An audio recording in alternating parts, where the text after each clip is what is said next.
22 ዓመት ህመም፣ 22 ዓመት ጥበቃ። ከ22 ዓመት በኋላ አርሰናል ዳግም የፕሪሚየር ሊግ ንጉስ ሆኗል። ሰዎች ይሳለቁባቸው ነበር፣ ደጋፊዎችም ቢሆኑ ተስፋ ቆርጠው ነበር። ከሁሉም ወገን አርሰናል አብቅቶለታል እያሉ አንገት ያስደፉት ነበር። ግን አንድ ሰው መጣ፣ ጸጥ ብሎ በእምነት በቪዥን ሩቅ አስቦ ሩቅ አሻግሮ። ያ ሰው ሚካኤል አርቴታ ይባላል። ዛሬ የአርቴታ አስደናቂ ታሪክን እና አርሰናልን ወደ ክብር እንዴት እንዳመለሳቸው እናያለን። ቪዲዮውን ላይክ ከማድረግ ጀምሩ። ላለው ወደ ታሪኩ እንመለስ። አርቴታ በ1952 በሳን ሴባስቲያን ስፔን ተወለደ። አርቴታ ከልጅነቱ ጀምሮ ፉትቦልን በጣም ይወድ ነበር። አንድ ድሪምም ነበረው። እርሱም ታላቅ ፉትቦለር ወይም ደግሞ ኳስ ተጫዋች የመሆን ትልቅ ራዕይ ሰንቆ ነበር የሚጓዘው። ይህንንም ምኞቱን ለማሳካት ባርሴሎና አካዳሚ ላማሲያ ገባ። ጥሩ ቆይታንም በላማሲያ አደረገ። ከዚያ በኢሮፕ ውስጥ ብዙ ክለቦች መጫወት ጀመረ። ግን ሰዎች በሱ ላይ ሱፐርስታር ወይም ደግሞ ኮከብ ተጫዋችነትን አልተመለከቱበትም። ምክንያቱን ሲያብራሩ ደግሞ እሱ ሚድፊልደር ነው፣ የማይታይ ተጫዋች መሆኑ ነው። ነገር ግን እሱ አንድ ነገር አለው፣ እርሱም ደግሞ ፉትቦል አይኪው። ይሄ አይነት ተሰጥኦ ለጥቂት ተጫዋቾች የሚሰጥ ጸጋ ነው እንጂ ለብዙሃኑ የሚታይ አይደለም። ይህንን አይነት ተሰጥኦ የምታየው ኳስ ተጫዋቹን ስታይ ነው እንጂ ኳሱን ስታይ አይደለም። አርቴታም ከባርሳ ወጣ። አርቴታም ከባርሳ ሲወጣ የመጀመሪያው መዳረሻ የሆነው ክለቡ ፓሪስ ሰንት ጀርመን ወይም ደግሞ ፒኤስጂ ነበር። ከዚያ ወደ ሬንጀርስ ተጓዘ። ከዚያ ግን የህይወቱን አሳማሪ ጉዞ ወደ እንግሊዝ ተጓዘ። እንግሊዝም ኤቨርተን ገባ። በኤቨርተን ክለብም ሰዎች ብልሃቱን ማየት ጀመሩ። አርሰናልም ከኤቨርተን አስፈረመው። አርቴታም ወደ አርሰናል ሲመጣ ደጋፊዎች በጣም አልተደሰቱም ነበር።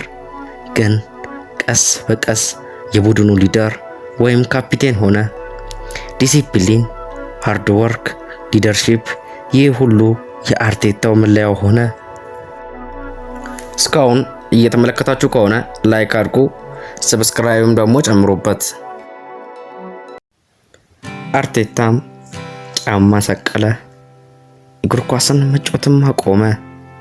አርቴታ ፉትቦልን ሲያቆም ቀጥታ የማንቸስተር ሲቲ አሲስታንት ኮች ሆኖ ተቀላቀለ። አርቴታ ፉትቦልን በሌላ መንገድ ያየው ከፔፕ ጋርዲዮላ ጋር አንድ ላይ ሲሰራ ነው።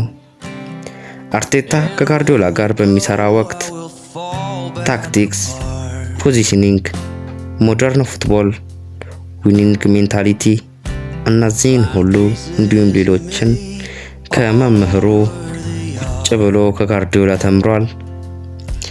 ፔፕ ጋርዲዮላ እንኳን መምህሩ ደቀ መዝሙሩን ሲያደንቀው አርቴታ ስፔሻል ኮች ነው ይላል። 2019 ሲዝን አርሰናል በጣም ወድቆ ነበር።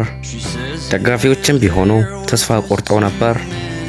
ትላልቅ ቡድኖችም ማለትም እንደ ማንቸስተር ሲቲ፣ ቼልሲ፣ ሊቨርፑል ያሉ ክለቦች አርሰናል እንኳን ዋንጫ ምሳውን ራሱ አይበላም እያሉ አንገት ያስደፋቸው ነበር። በተለይ ደግሞ ሻሼ በጣም ይሳለቅባቸው ነበር። ሌላውን እንኳን ተውት፣ ቶፕ ፎር ራሱ ተራራ ነው የሚሆንባቸው ይሉ ነበር። ከዚያ ግን አርቴታ መጣ። አይደለም ቶፕ ፎር ዋንጫውን ይሸከማሉ አለ በሻንጣ። ነገሩ ግን ለአርቴታ ራሱ መጀመሪያ ቀላል አልነበረም። ደጋፊዎች ተቹት፣ ሚዲያ ተሳለቀበት፣ ሰዎች አይችልም አሉ።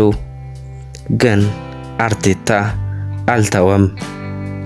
ቀስ በቀስም አርሰናል ተለወጠ፣ ወጣቶችም አደጉ፣ ፉትቦል ስታይልም ተቀየረ።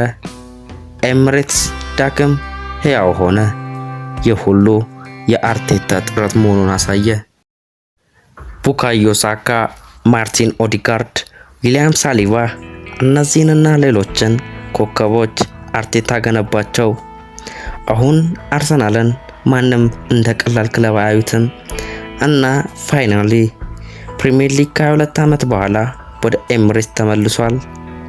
አርሰናልም ዳግም ቻምፒዮን ሆነ። ዘገነርስ ኖርዝ ለንደን ፎሪቨር። አርሰናል ቻምፒዮን ነው። ምንጊዜም መርፍ ይተኩሳል፣ ዋንጫም ይመጣል።